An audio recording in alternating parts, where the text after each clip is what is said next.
중론에 관심이 많은 분들은 이것을 계속해서 스스로가 틈나남도 잘 읽어보셔가지고 전문이 앞으로 쭉 뛸 수 있게끔 그렇게 하시면 아마 지금 말씀하고 있는 저보다도 훨씬 더 중론에 대한 이해가 깊을 것입니다.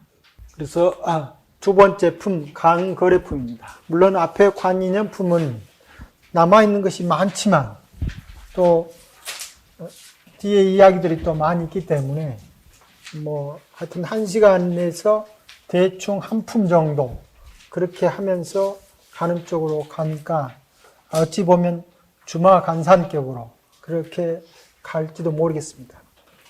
그러기 때문에 여러분들께서 관심이 있으시면은 스스로가 그 내용들을 잘 읽어보시면은 아마 많은 도움이 될 것입니다. 앞에서도 앞서 이제 인연을 좀 하는데, 궁극적으로 인연이라고 하는 것은 무엇인가 생겨나고 소멸시키는 어떤 힘이 있겠는데, 이 생멸과 소멸이라고 하는 것은 인연 중에 있는 게 아니고 어디에 있다고 했냐면은 망념 가운데 있다라고 했습니다. 그래서 근원적으로 인연을 잘 살펴보면은 인연 가운데 생겨나거나 소멸하는 자성으로서의 어떤 것, 즉 무엇이 생겨나거나 무엇이 소멸하는 것도 아니고, 또 그것이 대상에서 생겨나는 것도 아니고, 앞에 있던 것이 뒤에 연속적으로 무엇을 흘러가게 만드는 것도 아니고, 자기를 제외한 다른 모든 인연들을 다 증상인인데 그것에 의해서 무엇이 발생한 것도 아니다. 그래서 인연이라고 하는 말을 쓰고 있을 때는 여기서 말하는 어떤 주체적 자아로서의 자기가 해체되는 데서 보면은 모든 인연들은 근원적으로 자아를 만들고 있지 않다라고 하는 말을 하고 있는 거예요. 그러니까 우리 구체적으로 우리 삶의 근원적에서 보면은 자아를 만들고 있지 않은데도 불구하고 우리가 끊임없이 자아를 연속적으로 생각하고 있기 때문에 그 자아를 망념의 주범으로 보인다. 그런데 망념의 주범인 자아가 바꿔서 이제 지혜로 될 때를 뭐라고 부르냐면 유식에서는 평등성지라고 부르는데, 이때는 분별된 자아를 긍정하는 거예요. 단 아까 말한 대로 자아가 독립적으로 존재하는 자아가 아니라 인연 그 자체가 전체적으로 자아가 돼서 일체 모든 것이 자아를 구성시키고 또 나의 빛도 일체 모든 것을 구성시키면서 허물 없는 담장은 있긴 하되 그 담장을 마음대로 넘나들 수 있는 그런 쪽으로 작용하는 데서 보면은 이 자아라고 하는 것은 긍정되는데, 이때 이 자아를 우리가 흔히 말해서 진한이 무슨 쪽으로 파악하면 안 된다. 왜냐하면 궁극적으로 한 개체라고 하는 의미에서의 자아가 아니기 때문에 그걸 진여로 부르든 진화로 부르든 또는 불성으로 부르든 열애장으로 부르든 무엇으로 부르든 간에 한 개체 속에 그것이 독자적인 특성으로서의 무엇으로 인지될 수 있는 어떠한 것도 이름 붙일 수는 없는 거예요. 여기서 말한 이 자아는 실제로 인연 가운데서 자아라고 하는 모습을 띠고 있지만 이 자체는 자아의 벽이 열려서 일체와 더불어 함께 자아가 사라진 것에서 자아를 드러내 보이는 것이기 때문에 그것을 이 자체에 해당되는 진실된 자기라고 보는 게 아니고 이 전체적 인연의 자항 자체를 뭐라고 봐야 되냐면 진실된 자아라고 봐야 된다. 그래서 진화를 증득하는 측면을 본데서 이 속에 들어있는 어떠한 것을 찾는다는 의미에서 나란 무엇인가라고 보는 게 아니다. 마찬가지로 불성도 또는 열애장도 다 그와 같다. 궁극적인 불이라고 하는 것은 개체가 해체된 데서 일어난 삶을 사는 사람을 의미하기 때문에 그 내용상으로서 불이 될 어떠한 것으로서 한 개체 속에 독자적인 요소로서 존재할 만한 어떠한 것도 없다 이 말입니다. 또 열애장도 마찬가지로 열애라고 하는 것도 여기서 말하는 거래도 없고 금강경에서 말하는 거래도 없고 고금도 없다고 그랬죠. 무거래 무고금이니까. 예. 이 시간과 공간상에 존재하는 어떤 형태로서 열애를 파악하는 게 아니다 이 말입니다. 그러니까 인연이라고 하는 것 그 자체가 열애가 되고 불이 되고 진화가 된다라고 이름 붙일 뿐 우리 한 개체 노계 속에서 열애를 찾고 불성을 찾고 진화를 찾는다라고 사유하기 시작하면은 관상의 내용에서 잘못된다. 여기에 있는 모든 인연이라고 하는 것이 궁극적으로 자아를 만들어내는 것은 아니지만 그러나 없는 무적 존재로서의 이 말은 참 앞에 무라고 하는 말이 존재라고 하는 것을 부정하는 말이 있거든요. 그럼에도 불구하고 그것이 있는 것처럼 현행하고 있는 일체의 활동, 내용으로 있는 것을 뜻하는 것이기 때문에 인연이라고 하는 것은 무엇의 존재의 무가 될 때, 존재가 무가 될 때 비로소 인연이 살아납니다. 그리고 이 존재라고 하는 것은 철저히 물론 이 말을 지금 근래에는 아주 누구라도 쓰고 있는 말이지만은 이 말이 원이라고 하는 것이 이제 특히 서양 철학에서 이제 파생됐는데 앞서 말할 때 이제 서양 철학은 두 가지로 이제 나누죠. 하나는 뭡니까? 실제하고 현상을 나눈 거죠. 그런데 현상은 존재가 아닌 거예요. 그 사람들은 현상을 뭐라고 보는? 현상을 꿈으로 보는 거예요. 그 다음에 존재를 실로 보는 거예요. 그러니까 실이고 이건 가가 되겠죠. 허로 본다든가. 그런데 반대로 우리가 쓰고 있는 선적인 표현은 실제라고 여긴 실이라고 문 존재라고 하는 것이야말로 완벽하니 언어에서 구성되어 있는 가설로 보는 거예요. 그 다음에 즉흥적으로 있는 이 허 자체가 실적으로 작용하는 거예요. 허가 실로 작용하는 거예요. 그러니까 모든 변화 그 자체가 완벽한 진실성을 담보하고 있다는 겁니다. 그러니까 모든 흐름에서 깨어있는 것만이 무엇을 할 수 있느냐. 모든 허에서 깨어있는 것만이 실을 사는 거예요.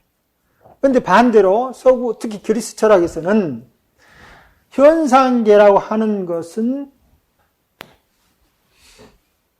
무엇인가 제대로 된 게 하나도 없어요. 특히 그 사람들이 이제 수학을 발전시키는데 그래서 이 점이 있습니다. 점의 정의가 뭐냐면은 질량이 없어요. 질량이. 그 다음에 점들이 모이는 것은 선이에요. 선들이 모이는 것이 면적이 정의가 그렇거든요. 면적입니다. 그러면 면적이라고는 일정한 형태를 갖는데 그것을 구성하고 있는 선이나 점은 언어상에서 보면은 면적을 구성할 수가 없어요. 점이라고 하는 것 자체가 그건 허공상에 어떻게든 점을 찍게 되면은 그건 이미 점이 아니에요. 그러니까 점이라고 하는 정의는 있지만 우리가 지각된 형태로는 전혀 남아있지 않은 거예요. 그런데 밖으로 찍어진 점은 허고 우리가 사유된 점은 실이라고 보는 거예요. 그와 마찬가지로 한 인간의 현재적 상황은 허라고 보고 사유된 인간은 실이라고 보는 거예요. 그래서 서양에서 말하는 존재를 찾는다고 하는 문제는 끊임없이 사유를 통해서 추구되어진 어떤 것을 말하는 거예요. 그런데 반대로 우리는 존재라고 하는 말은 사유에 의해서 추구된 거니까 사유가 탈각될 때 현상을 올곧게 사는 것만이 허이면서 동시에 그것이 실이 되는 거예요. 삶을 실로 산다는 거예요. 같은 말을 쓰고 있어도 많은 차이가 있는 거예요. 그런데 우리는 언어라고 하는 것이 가지고 있는 특성 때문에 불성하면은 마치 존재의 구성이 실처럼 불성을 파악하고 있고, 열애하면은 우리 인간의 내면에 근원적인 실제한 어떤 것처럼 열애를 사유하는 것이 있는데, 아까 말한 대로 이렇게 사유된 불성이나 열애는 철저히 망념을 그 근간으로 하고 있는 거예요. 그래서 내가 불성을 계현한다든가 열애를 본다든가 했을 때 어떤 식으로 열애를 추상하고 있는가, 어떤 식으로 불성을 추가하고 있느냐에 따라서 내가 사유로 살고 있느냐, 잘못된 사유로 살고 있느냐, 잘된 사유로 살고 있느냐. 그래서 불교는 굉장히 이 사유라고 하는 것을 중시하는 거예요. 그래서 정려라고 이렇게 부릅니다. 선이라고 하는 것이 처음 인도선하고 중국선하고 이제 뭐 차이가 좀 있긴 합니다만, 그럼에도 불구하고 막 큰 틀에서는 선이라고 하는 울타리 속에서는 같이 넣을 수가 있습니다. 그런데 그때 고요히 생각한다는 거예요. 자, 고요히 생각해야 되는데, 고요하다라고 하는 말은 무슨 말이냐면은 지금까지 주어진 모든 생각의 틀을 버려야 되는 거예요. 이미 가지고 있는 생각들이 있다라고 하면은 생각할 필요가 있습니까? 없습니까? 생각할 필요가 없는 거예요. 그러니까 이미 자기가 생각하는 대로 흘러간 쪽으로 세상을 본다라고 하는 것은 약간 망각에 따라서 기억되지 않거나 또는 자료가 부족해서 해석이 차이가 있을 수는 있지만, 여기서 말하는 새로운 생각의 세계를 들춰내는 데는 아무런 작용이 되지 않은 거예요. 그래서 고요히 앉아서 생각한다라고 하는 말은 이제 무슨 말이냐면 지금까지 가지고 있는 일반적인 생각의 틀이 바뀌어진 상황이 여기서 뭐는 정의되고, 그 상태에서 사건을 새롭게 보는 안목이 일어나는 것을 관이라고 그래요. 그래서 지관이에요. 그런데 이러한 것들이 우리에서만 그러느냐? 아까 말한 자연철학자라, 즉 옛날에는 자연과학이라고 하지 않고 자연철학이라고 했다. 그래서 그 사람들은 우리처럼 종교적인 피안을 구하는 게 아니고 이 물질이라고 하는 것이 어떻게 생겼는가, 이것이 궁금한 거예요. 러더포드라고 하는 사람이 이제 원자의 구조를 발견하게 되는데, 이제 그때쯤 되니까 과학 기제들이 굉장히 이제 발달을 합니다. 그래서 예를 들면 우리가 물총을 이렇게 쏘면 물이 푹푹 튀어나가듯이 이제 그 전자총이나 무슨 광자총, 이런 뭐 헬륨에서 나오는 무슨 그런 그 아주 적은 소립자를 쏠 수 있는 기계가 발견이 되는 거예요. 그래서 발견돼 가지고 원자를 이렇게 이제 놔두고 이 원자에다가 이제 그 총을 막 쏘는 거예요.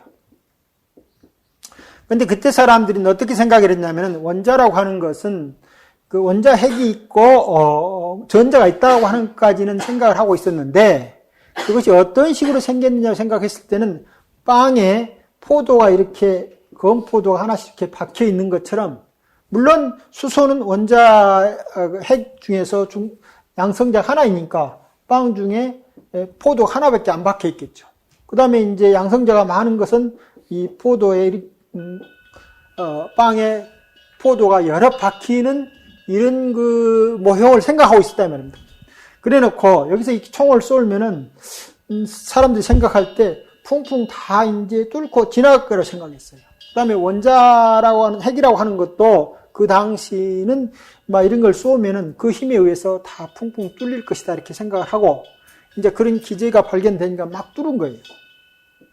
그런데 어떤 일이 발생하느냐 하면은, 이렇게 해가지고 박 뚫려서 지나가야 되는데, 그 총의 궤적이 이런 식으로 나오는 거예요. 심지어 튕겨 나오는 것까지 있는 거예요. 그래가지고 이 러더포드라고 하는 과학자가 이것이 튕겨 나오는 것을 보고 뭐라고 그 충격을 말하느냐면은, 대포를 가지고 휴지에다 쏘았는데 그 대포 알이 튕겨져 나온 것 같은 충격을 받는 거예요. 그전에는 원자라고 하는 것이 아까처럼 이렇게 중성이 생각했는데 아니다. 여 밖에는 그냥 텅텅 비어있고 어느 한 곳에만 모든 힘이 뭉쳐있다라고 하는 것을 그때 처음 이런 시험을 통해서 발견하게 되는 거예요. 그러니까 이 전까지는 사유를 통해서 원자가 무엇인가 라고 이미 정의되어 있었는데 그것을 확인하기 위해서 이런 장치를 하니까 놀랍게도 모든 힘들이 핵 속에만 들어있고 나머지 공간들은 완벽하니 텅 비어있다. 그래서 만일에 원자 크기를 이 집처럼 크게 놓으면은 이 방 한가운데 아주 작은 어떤 그 흔적만 있고 나머지는 전체가 텅텅 비어 있는 거예요. 그럼 우리 몸이라고 하는 것은 우리 몸도 다 비어 있고 이 물체도 다 비어 있는데 우리가 손을 이렇게 누르면은 이걸 뚫어가지는 못해요. 이건 왜 못 들어가느냐?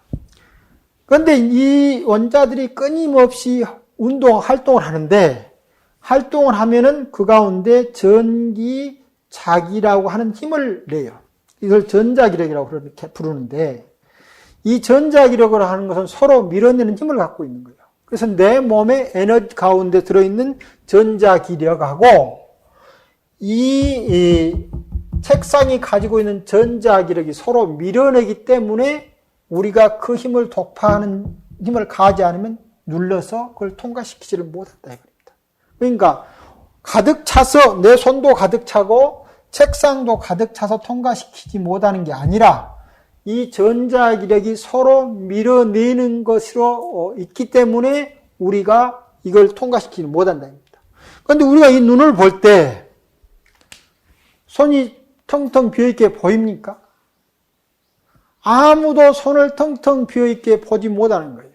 자, 아까 이제 그래서 눈을 말하는데 실험을 통해서 보면은 이 사이가 완전히 텅 비어있고 나아가서 전체 우주가 실제적으로는 텅 비어있는 것이에요. 그래서 중성미자라고 하는 소립자가 있는데 그런 소립자는 지구도 마음대로 통과해요. 아무런 걸림없이 통과해요. 지구가 어마어마한 그 에너지장이 지구 속에 들어있어도 중성미자는 아무 상관없이 통과해요.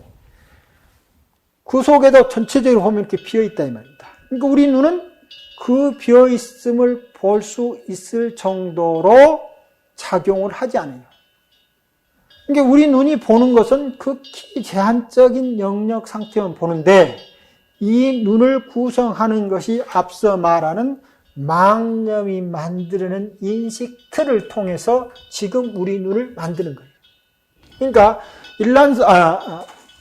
처음에 단세포라고 하는 하나의 세포가 되는 수정란이 이제 작용해서 계속 되기 시작하면은 한 몇 주까지는 이 지구상에서 온 모든 생명체의 과정을 다 지나는 거예요.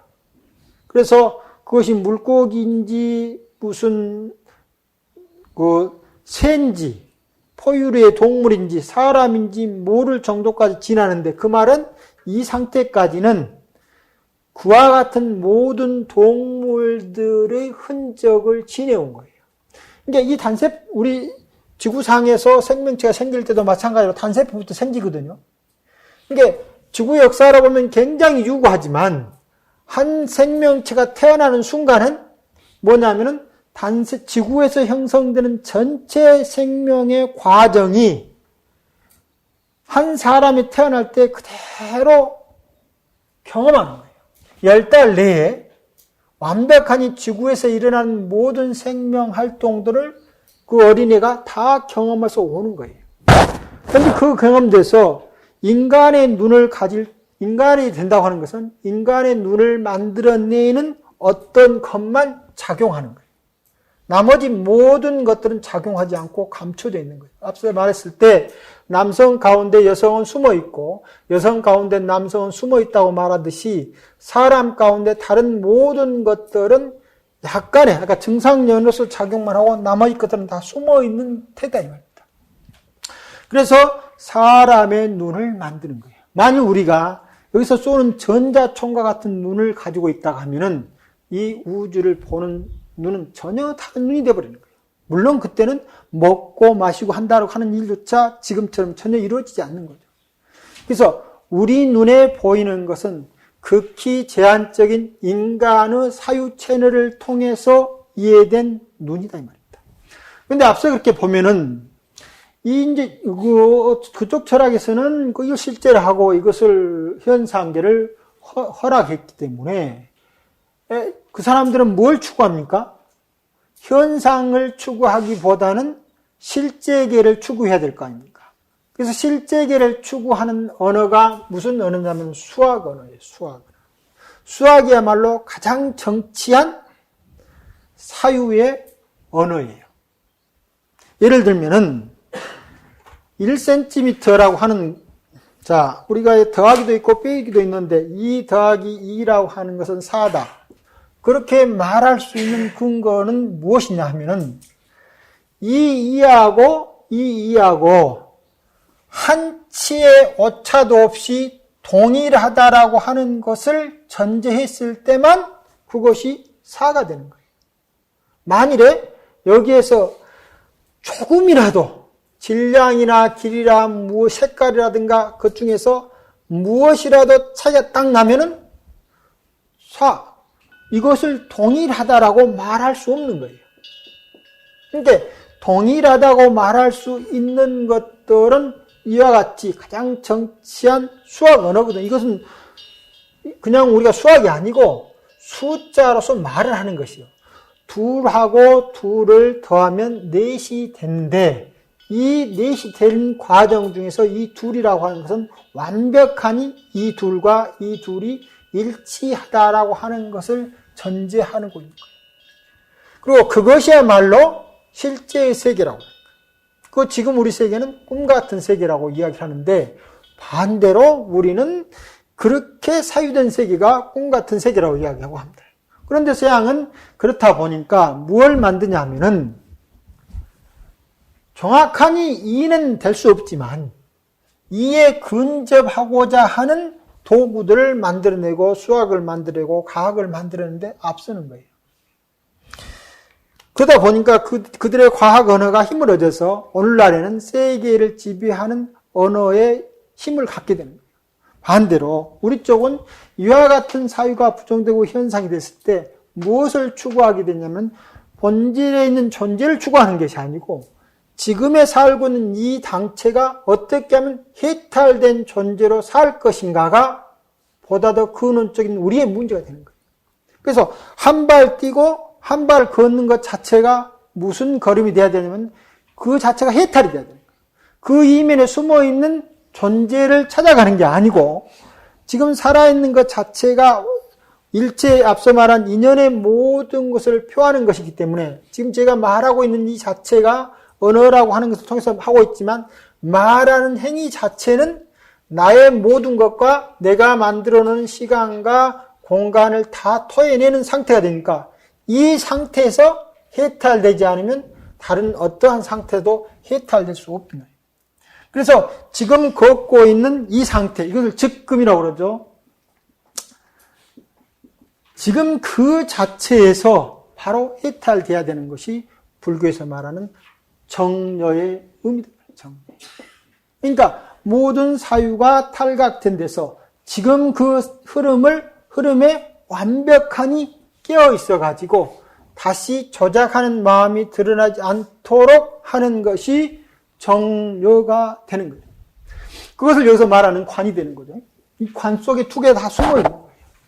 그래 이제 앞서 말한 인연이나 연연이나 등목이나 정상연이라는 것은 어떠한 것이 발생되는 것이 되지만은 이것이 본래적 의미에서는 이 안에 존재라고 할 수 있는 어떤 것도 실제적, 즉 현상과 현상 이면을 다 포함돼서도 실제하지 않다라고 하는 것이기 때문에 인연이라고 하는 것조차도 말할 수 없는 것이다.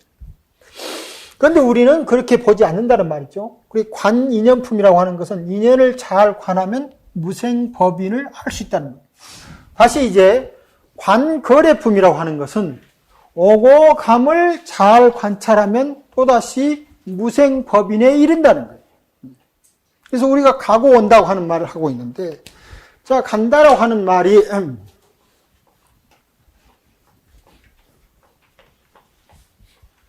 약간 이제 정려한다고 하는 데서 이제 이야기가 났는데, 그럼 이 정려라고 하는 것에서 현재 우리가 갖고 있는 모든 그 생각의 내용들이 자기 삶을 깨어있음으로 담보하지 않는다고 하는 것, 그것은 앞서 말한 욕심과 번뇌가, 욕심과 분노가 나한테 한 끝이라도 일어나면은 그런 상태를 의미하는 거예요. 그것이 지관의 삶이 아니다. 나한테 욕심이 형성돼 있고, 나한테 분노가 발현됐다. 라고 하는 것이 단 한 차례라도 발생하면은 마음 갑숙이 분노와 욕심을 씌고서 세상을 보는 눈이 없는 거예요. 근데 그런 것을 경험했을 때 그 경험을 통해서 새로운 세계를 보도록 해야 되는데, 그러한 것들이 지금까지 우리들의 선배들이 이뤄놨던 모든 것들이 도움이 되는 거예요. 예를 들면 지난 가을에 말했듯이 아인슈타인이라고 하는 분이 20세기의 가장 위대한 인물로 꼽혔다는 거예요. 뽑혔어요. 그런데 그분이 위대한 인물이 되는 것 중에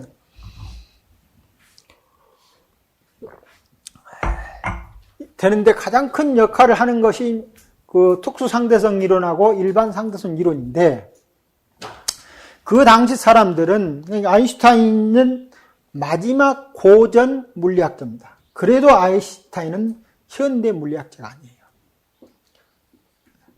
현대 물리학하고 고전 물리학하고 차이는,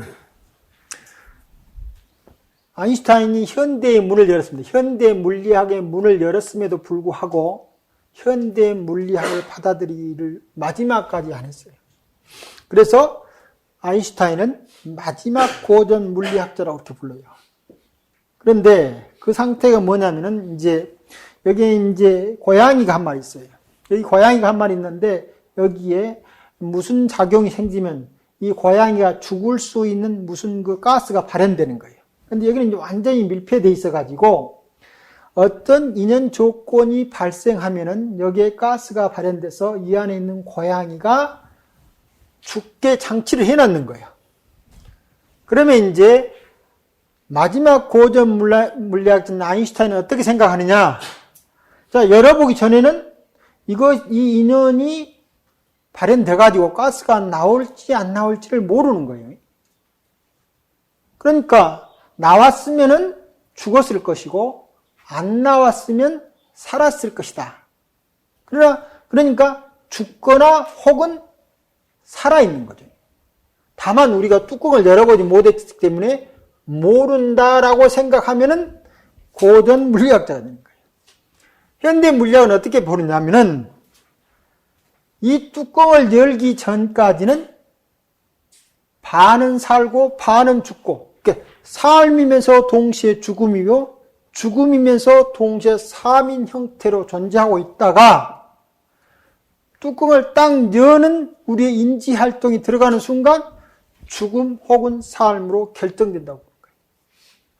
그러니까 어떤 활동 내용이라고 하는 것이 결정되어 있는데 우리가 모른다라고 보는 것은 고전 물리학자고, 바꾸면 불교로 보면 선적인 삶이 아닌 거예요. 그러니까 우리 내적으로 불성이나 자아나 열애장이 있는데 그것을 찾아간다라고 하는 의미는 고전 물리학에 해당되는 거예요. 그런데 현지가 즉흥적으로 곧바로 열애고 불성으로 표현되는, 즉 자기가 형성한 현재적 사유 그 자체가 열애가 되고 불성이 되도록 하는 것은 곧바로 현대 물리학 사유체계인데, 불교에서는 처음부터 현대 물리학적 사유체계가 들어와 있는 거예요. 그런데 우리 사유는, 불교에 있기 전에 우리 사유는 모두 다 고전 물리학적 사유체계로서 우리 정신의 삶이 흘러왔는 거예요. 그러니까 아인슈타인이 현대 물리학을 물리학적으로 열었거든요. 그 광자라고 하는 것이, 즉 빛의 이중성을 스스로 생각해가지고 옳다, 빛이라고 하는 것이 한편으로는 파동이고 한편으로는 입자라고 하는 이야기를 받아들이면서 현대 물리학을 열었지만, 그래도 궁극적으로 여기에 동참하지를 마지막까지 못하는 거예요. 그것은 이와 같은 것. 우리의 인식 내용이 현지적 상황을 만든다라고 생각하지 않는 거예요. 이미 만들어져 있는 상황을 우리가 인식한다라고 생각하는 거예요. 그러니까 마음이 세계를 만든다라고 보지 않고 만들어진 세계를 마음이 본다라고 생각합니다. 그러니까 눈이 무엇을 보는 것은 눈이 있고 대상을 본다라고 하면은 실제로 말해서 불교적 사유가 아닌 거예요. 이 말은 눈과 대상과 마음이라고 하는 작용이 있으면서 본다는 것 속에서 일체 모든 것이 그렇게 있는 것처럼 자기 삶이 됐을 때, 즉 인연이 됐을 때, 그 인연이라고 하는 전체가 됐을 때만 비로소 그와 같은 일이 발생되고 있는 거예요. 그러니까 여기에는 눈이라고 할 수 있는 어떤 것, 대상이라고 할 수 있는 어떤 것, 본다라고 하는 어떤 일 자체가 다른 것을 떠나서 독자적으로 일어나 있는 게 아니고 본다라고 하는 일이 있는 순간에만 그것이 있는 거예요. 그렇기 때문에 지금까지 우리가 생각해와 있는 불성을 찾아간다든가 또는 열애장을 찾는 의미로서의 또는 진화를 찾는 의미로서의 사유활동을 그치고 그 그친 속에서 지금 인연의 흐름에 철저히 깨어있는 것이 정료다. 이것이 디아나라고 하는 불교 선수행의 번역어예요. 중국의 번역어예요. 그러다가 이것이 중국에서 모든 문화라고 하는 것은 시대와 환경에 따라서 자기 변화를 계속해야 하는 거예요. 문화도 그 자체로 성립되는 게 아니기 때문에. 그래서 무엇이 형성되냐면 또 중국 가면 중국의 독자적인 형태에서 선이 특별한 모습으로 일어나는 거죠. 그럼에도 불구하고 유아 같은 양상을 크게 벗어나지 않기 때문에 계속해서 뭐라고 부릅니까? 지간쌍은 지간겸수라고 부른다 이 말입니다. 자, 그러면 이제 이와 같은 것이 이 앞에 말한 인연에서 말하는 거고, 두 번째 이제 거래품이다. 오고 감이라고 하는 것인데, 온다 간다라고 하는 말이 이제 앞서 말한 불출불례죠. 팔부를 할 때 이제 앞서 말한 건 불생불멸된 이야기고, 인연품에서도 다 이야기를 하겠죠. 나머지 것들은 여러분들이 하여튼 심사숙고해서 한번 읽어보십시오. 그 다음에 불거불례죠. 불거불례인데 오고 간다라고 하는 말을 하고 있는데, 자, 간다라고 하는 말을 하려면 어디에서 어디로 누가 가는 것이죠. 자, 이것이 일반적인 언어 흐름이에요. 근데 제가 여기 있다가 이쪽으로 가듯이 우리가 오고 간다라고 하는 의미는 그렇게 이야기를 해주는 거예요. 그런데 이것에서 이제 우리는 항상 지구는 정지해 있고 내가 가고 있다라고 하는 것이 이제 가장 일반적인 생각인데, 아까 앞서 말한 아인슈타인 같은 분은 그렇게 생각하지 않는 거예요. 내가 간다라고 하는 말이나 지구가 뒤로 간다라고 하는 상황에서 물리적 법칙은 동일하다라고 보는 거예요. 예를 들면 이제 우리가 막 엄청나게 빠른 속도를 가진 두 가지의 그 인공위성이 있다고 합시다. 그래서 이제 다른 것과 비교할 수 없는 강한 어떤 하늘 속에서 두 개가 탁 만나는 거예요. 그런데 등속 운동하고 있으면, 즉 동일한 속도로 움직이고 있다고 생각해 보세요.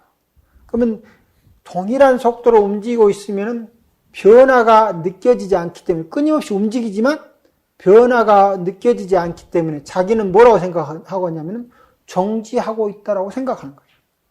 그러니까 예를 들면 우주선이 시속 20만 킬로미터로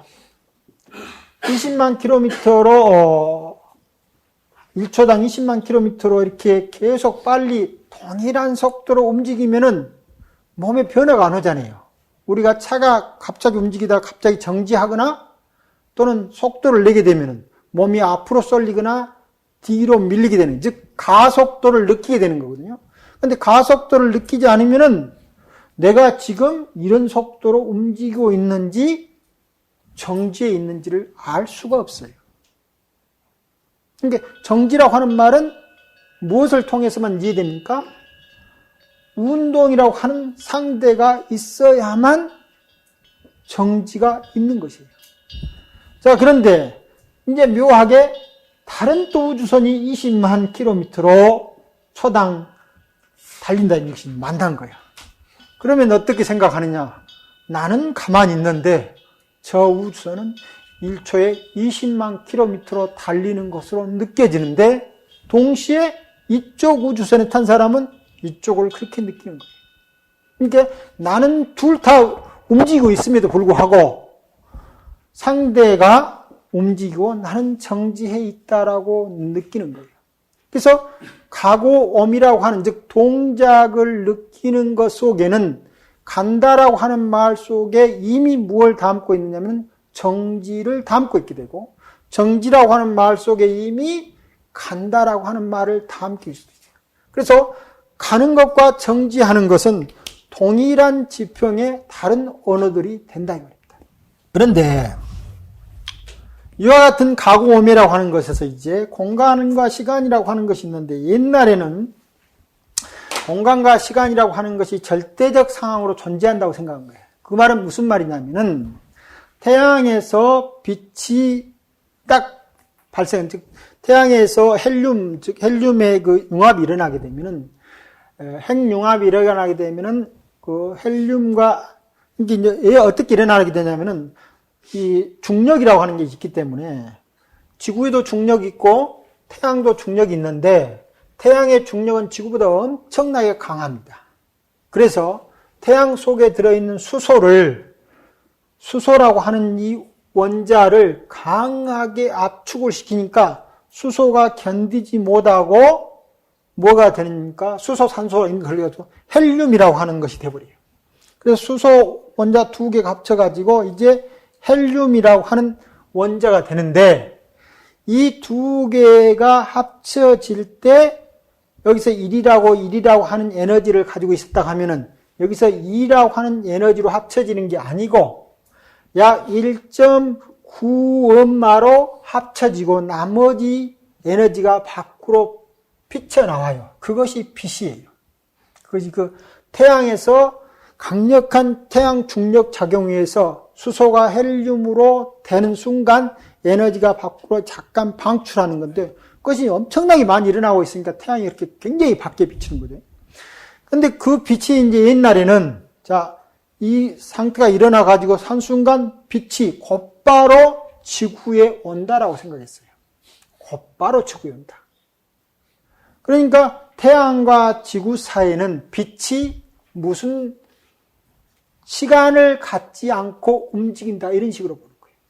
그러면 이것은 시간을 갖지 않기 때문에 시간이라고 하는 것은 아까 말한 정지태가 있어야 동작을 이해하고 동작이 있어야 정지태를 이해한다고 했는데 시간 흐름이라고 하는 것은 무엇을 상대로 시간이 흐른다고 말할 것인가?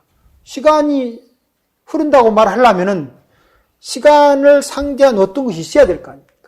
그런데 이와 같이 빛이라고 하는 것은 시간 간격 없이 존재하니까 여기에 상대해서 인생이라든가 지구라든가 우주의 나이는 흘러간다라고 말을 하는 거예요. 이게 시간의 흐름이라고 하는 것은 무엇입니까? 이와 같이 빛이 절대적으로, 즉 시간을 떠난 상태로 우주에 쫙 퍼져 있는 상태에 비유해서 얼마로 흘러간다라고 이야기를 하는 거예요.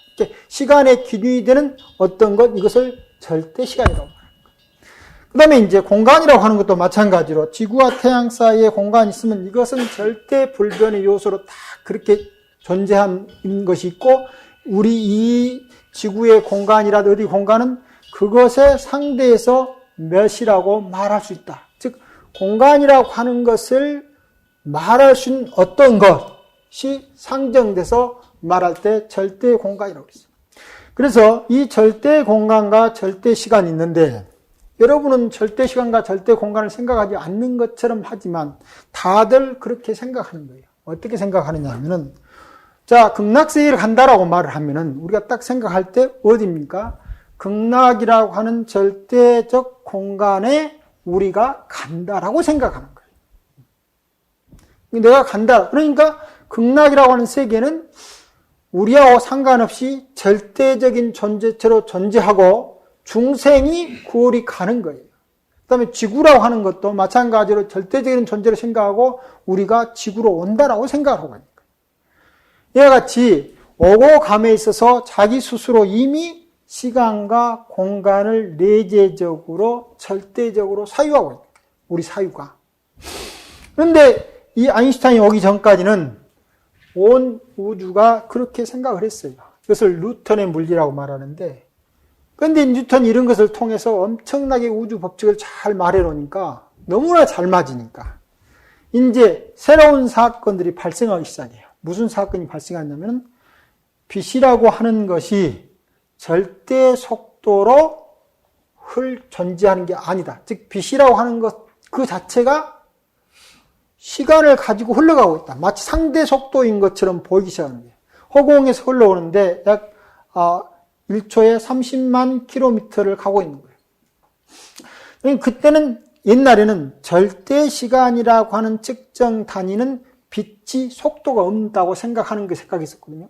그런데 빛의 속도가 발견됨으로써 이 30만 킬로미터가 너무 빠르기 때문에 근대에 올 때까지 빛의 속도를 재볼 수가 없었어요. 그래서 그것이 무한히 빠르다라고 생각했는데 기계가 정치해지니까 빛의 속도를 재버리는 거예요. 물론 그 과정이 있겠습니다만. 그러니까 무엇이 사라집니까? 절대 시간이 사라져버린 거예요. 그러니까 이제 세상 사람들이 막 이제 문제가 형성돼요. 그래서 한편으로는 이것을 받아들이지 않고 왜 빛이 속도가 있는 것처럼 보이는가? 즉 뉴턴의 사고에다가 현재 발견되어 있는 것을 맞추려고 막 생각하는 거예요. 그런데 아인슈타인은 그것이 30만 킬로미터 흐르면은 그걸 30만 그대로 그냥 받아들이는 거예요. 바꿔 말하면 그전까지 뉴턴이 생각하고 있는 사고를 그치고 새로 흘러가고 있는 그 자체를 그대로 받아들임으로써 무엇을 만들어내기 시작하냐면은 특수 상대성 이론을 만들어내기 시작한 거예요. 즉 뉴턴이 세계를 해석하는 것보다 아인슈타인은 더 큰 세계를 해석하는 틀을 만드는 거예요. 그래서 우리가 궁극적으로 마음 가운데 세계를 해석하는 틀을 완전히 제거하면은 바꿔 말하면 모든 세계를 이해하고 해석할 수 있는 힘을 갖게 됩니다. 그것을 비유해서 부처님의 지혜를 일체종지라고 부르는 거예요. 또는 일체지 일체종지라. 그러니까 뉴턴의 사고 틀 속에서는 뉴턴이 생각하는 우주는 오차는 좀 있습니다만 해석할 수 있어요. 그러나 아인슈타인의 발명은 뉴턴보다 훨씬 더 큰 사고 세계를 해석할 수 있어요. 그런데 뉴턴이 마지막까지 받아들이지 않았던 양자역학이라는 것을 또 받아들이면 또 더 넓게 세계를 해석할 수 있어요. 그러니까 지금까지 우리가 받아들였던 생각을 쉬고 생각을 넓혀가면 넓혀갈수록 무엇이 형성되느냐면 세계를 더 많이 해석하니까, 즉 더 많은 다양성과 더 많은 이해와 더 많은 것으로부터 편안해지는 거예요. 그런데 부처님은 이와 같은 모든 경계가 다 사라지니까 동시에 일체를 이해하는 지혜로 바뀌는 것이기 때문에 부처님의 지혜를 일러서 뭐라고 부르냐면 일체종지, 즉 모든 것을 다 아는 지혜라고 부르는 거예요. 즉 모든 것을 다 아는 지혜는 어디에서나 거기에 맞게, 즉 관의 인연에 맞게 그 세계를 해석해서 이야기할 수 있는 힘을 말하는 거예요. 그래서 지금까지 우리가 가지고 있는 모든 사고 틀을 거쳐서 세계를 바로 보는 것, 이것은 이제 그 중에 하나, 지금까지 우리가 생각했던 오고 감이라고 하는 것 가운데 거리라고 하는 거예요. 거리. 자, 거리라고 하는 것이 일반적으로 우리가 생각할 때 여기서 여기까지는 1m다. 이렇게 말하고 있었단 말입니다. 그런데 물리학에서 이제 뉴턴의 사고는 이 1m가 절대 공간하고 상대해서 상대할 수 있지만 그래도 1m 이렇게 보고 있었는데 이제 또 이제 생각을 계속합니다. 생각을 계속해서 보니까 그런데 아까는 이제 그 우주선이 똑같은 속도로 움직이는 거예요. 그런데 이 세계는 똑같은 속도로 움직이는 것은 그렇게 많지 않는 거예요. 계속 속도가 변하는 거예요. 그러니까 속도가 변하는 데 따른 시간과 공간은 무엇인가? 라고 묻고 답할 수 있어야 됩니다. 그래야 아인슈타인이 생각하는 우주를 설명할 수 있어야 됩니다. 그때 이제 그전에는 중력이라고 하는 것은 무엇인가가 이게 빛이 이렇게 가면은 중력이 잡아다닌다고 생각을 했습니다. 그런데 아인슈타인은 물론 여러 가지 이제 과정을 거쳐서 볼 때 무엇이냐면 빛이 잡아다니는 게 아니고 중력이 공간을 흐트러놔요. 그전엔 공간이 팽팽해서 지구에서 1m라든가 우주에서 1m라든가 동일하게 생각했었는데 그건 시간으로 측정하면 돼요. 빛이 1초 동안에 가는 거리가 다 똑같다라고 생각했는데 이 중력이 공간을 흐트러 놓으니까 흐트러진 공간에서는 빛이 1초 동안에 가는 길이가 달라져 버리는 거예요. 그러니까 우주가 그전에 생각할 때는 빛이 1초 동안에 동일한 공간을 간다라고 생각하는 이 물리적 공간이 소멸되면서 동시에 새로운 우주관이 형성되는 거예요. 그것도 마찬가지로 여기에서 뭡니까? 그전까지 가지고 있었던 것을 이용해서 그걸 그치면서 새로운 세계를 보는 거예요. 그래서 오고 간다라고 하는 것 측면에서 이제 우리가 일상으로 늘 오고 가고 있는데 그것이 무엇인가? 라고 잘 고찰해 보는 거예요. 그래서 그러면 간다라고 하는 말을 쓰려면은 간다라고 하는 것은 갔거나 가고 있거나 안 가거나 세 개죠. 간다라는 말을 쓰면 이미 가버렸거나 이미 갔거나 가고 있거나 그다음에 아직 출발하지 않고 정지해 있거나 이 세 가지 상태에서 이제 간다는 말을 쓰는데 어디에서 어디로 갔을 때 첫 번째는 이미 가버렸죠. 이거라면 이미 가버렸어요. 가고 있을 때는 간다라고 하는 동작이 없는 거죠. 자, 이미 가버렸으니까 현재 간다라고 하는 일이 벌어지지 않고 있는 거예요. 그 다음에 아직 가지 않았으면은 아직 안 갔죠? 지금 출발한 상태에 있으니까 다시 간다라고 하는 일이 없는 거예요. 자, 그런데 간다라고 하는 것은 공간의 이동이거든요. 공간의 이동인데 공간이라고 하는 것은 앞서 말한 대로 이미 갔거나 하는 두 상태죠. 우리가 그냥 상태로 보면은 여기가 현재 가고 있는 것처럼 보이지만은 우리가 가고 있는 상황에서 보면은 멈춰있지 않기 때문에 현재의 공간이라고 하는 어떤 점을 발로 찍을 수가 없는 거예요. 계속 움직여서 가고 있으니까 어떤 한순간에 여기라고 말할 수 있는 곳이 없다 이 말입니다. 그러니까 엄밀한 의미에서 가고 있다라고 하는 말이 무엇인가라고 말하기 어렵게 되는 거예요. 왜냐면 내가 발을 움직이는 순간에 이미 지나간 거거나 아직 안 지나가는 거나 둘 차이밖에 없지. 우리가 생각으로 보면 내가 지금 이 자리에 있는 것처럼 보여도 실제 동작상에서는 이 어떤 한 점을 생각해 놓고 이 점 안에 있거나 이 점밖에 둘 적이 있대요. 그래서 이 점은 이미 지나온 자리요. 이 점은 앞으로 지나올 자리가 아니니까 현재라고 하는 자리 자체가 설지가 않는 거예요. 자, 여기서 보면은 거리라고 하는 것과 시간이라고 하는 뒤에 시간에 고찰한 것도 나옵니다만은 지금 현재라고 하는 말, 지금 여기라고 하는 말을 우리가 굉장히 많이 씁니다. 또 지금은 시간과 여기라고 하는 것이 그 공간에서 시간과 공간의 현재성을 말하고 그 현재성 속에 사는 것이 제대로 선적인 삶을 사는 것처럼 계속 말해서 지금 여기 산다라고 하는 말을 하고 있는데 그 지금 여기라고 하는 말이 어떻게 성립됐느냐. 지금 여기라고 하는 건 시간의 흐름 속에서 보면은 이미 갔거나 아직 안 왔거나 지금이라고 할 수 있는 자리는 움직임상에서는 존재하지 않는다.